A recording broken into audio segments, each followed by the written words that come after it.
Welcome to our weekly show, Eye on South Asia. I'm Sunil Hali. Hi, I'm Prakash M. Swami, Managing Editor of the Indian Express, North American edition. On this show, we bring to you the latest happening, news, views, all about South Asian community in North America. So Prakash, this was quite a happening week, this past week that has gone by, and the focus for us remains the South Asia.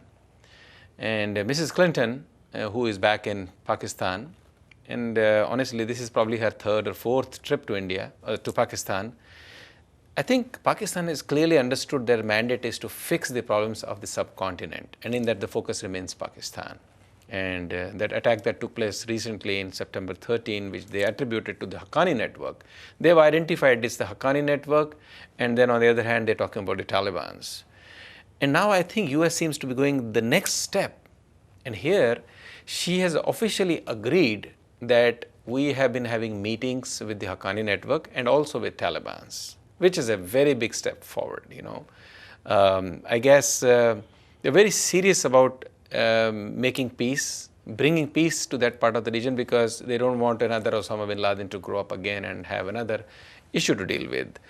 And she has officially said that the Pakistani government officials helped to facilitate such meetings. And she was there meeting with the Pakistan Foreign Minister, Ms. Hina Rabbani Khan, and she said, and we are looking forward to taking that conversation and operationalizing it over the next days and weeks, not months. She says, I don't have the time to wait here for weeks and months and years. We need to get this done now. I think she's also mentioned that we think that the Pakistan, for a variety of reasons, has the capacity to encourage, engage, push and squeeze the terrorists, including the Haqqanis and the Afghan Taliban, to be willing to engage in the peace process. At this point when they killed Osama bin Laden and they were kind of humiliated, they didn't understand that for the last 10 years, the man is living right in the middle of everything else, and they didn't know. They were looking for him all over the mountains. But it seems that Pakistan has still a reservation about it because it's not that easy. Even if they wanted to be in partnering arrangement with the US and go after these organizations, they feel that it's going to be very difficult. It's a challenge. In fact, they have mentioned, some of the analysts who mentioned that the military could suffer heavy casualties if it attacked the Haqqanis. And they said, even if they have thousands and thousands of the defense service personnel with them, is going to be a challenge. And Clinton has said that, we will all suffer, you will suffer, and she's agreed we will also suffer if we don't take any action. I think it's a major step forward, and I think it yields results in the coming times. And the other story is President Musharraf, who continues to live out of London, and obviously US remains his main home for political activity. He has engaged a major firm, a local lobbying firm here, and he's paying a huge amount, $25,000 from some estimates per month. And that has been financed by a doctor from Maryland area or Philadelphia area, Raza Bukhari. He's a wealthy physician and he's an entrepreneur. He's a long-term friend of President Musharraf. And President Musharraf has his eyes focused on 2012. He thinks that he can go back and contest the elections as a president of Pakistan. I think it's a long call.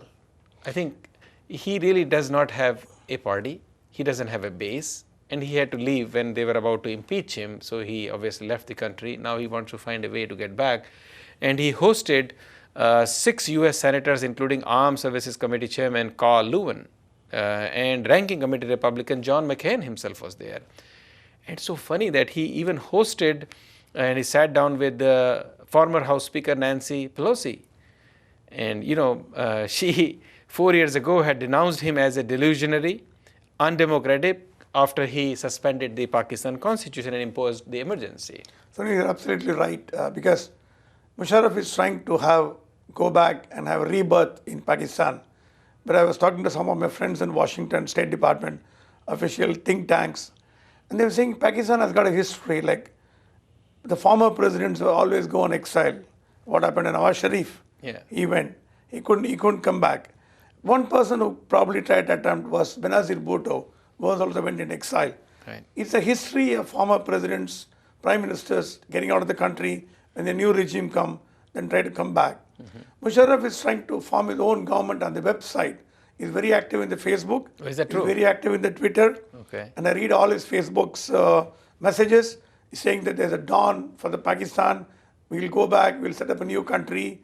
We'll create a country of hopes. And it's good that the man will change a lot after he lost his power.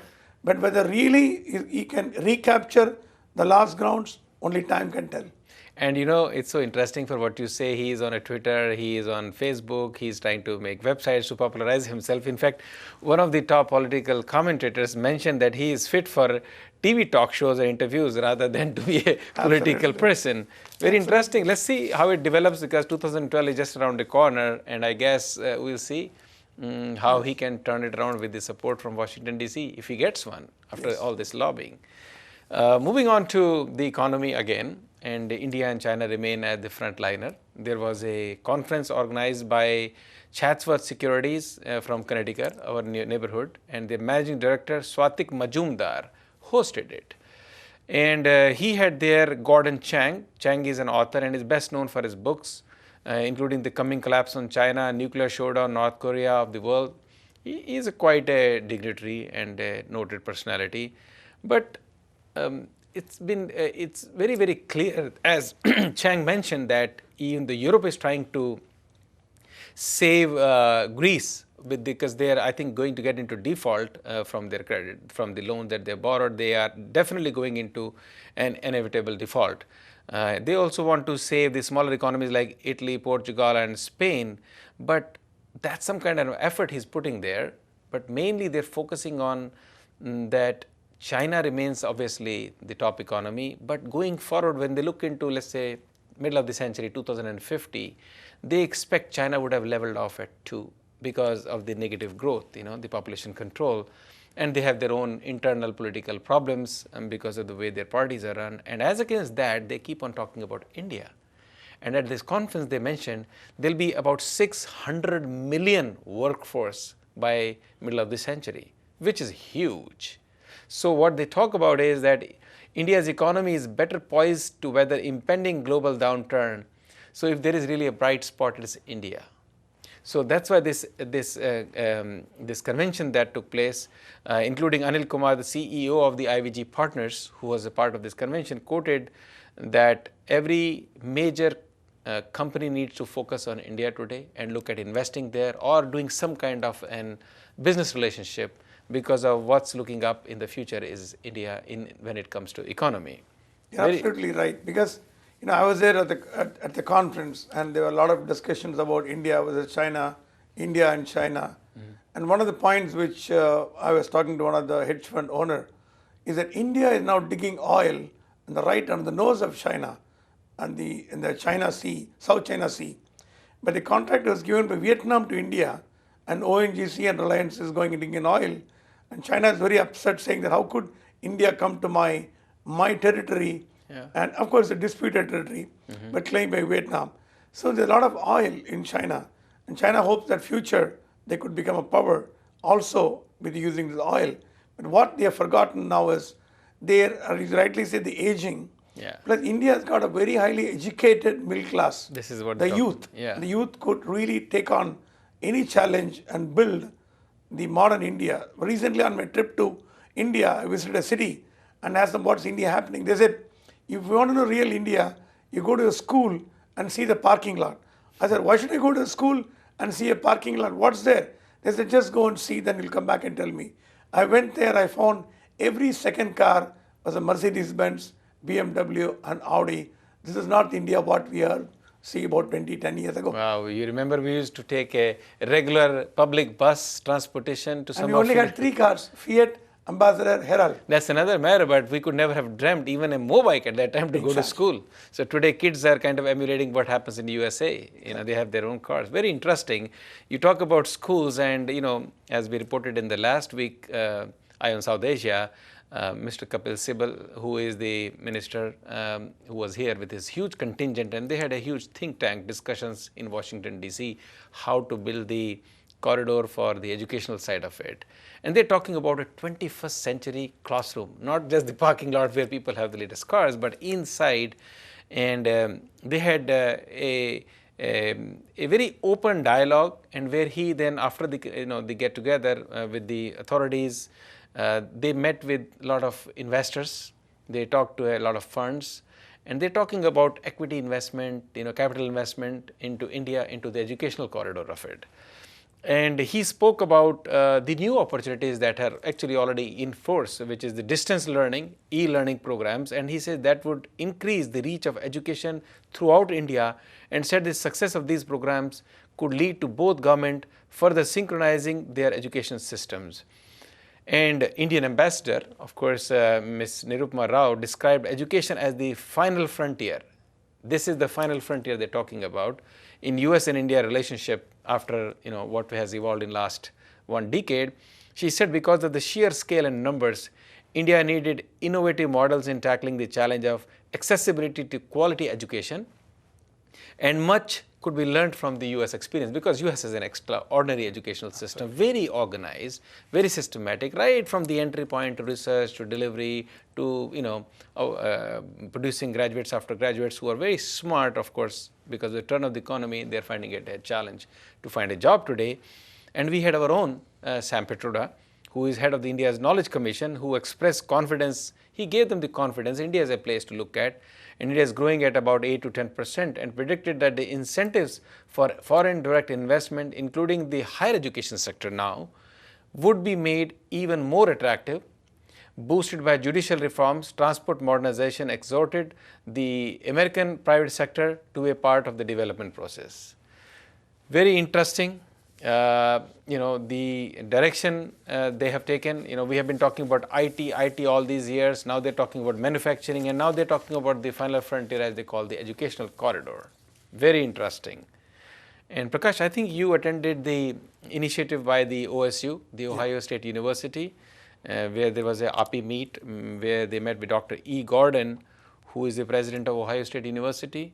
And he made some declarations. Yes, Gordon Gee is rated as one of the top 10 excellent chancellors by the Time magazine, or the top 10 heads of the universities in this country. Mm-hmm.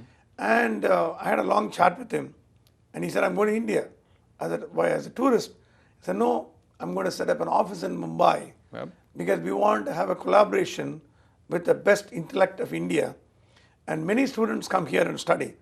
OSU is one of the top universities which has got a bent towards R&D, research units. That's why the focus. Yeah, and they're saying we want to go to India, where not only India is a growing economy, it's become an educational hub. And we have more than 100,000 students at any point of time from India studying and coming in the US. Yep.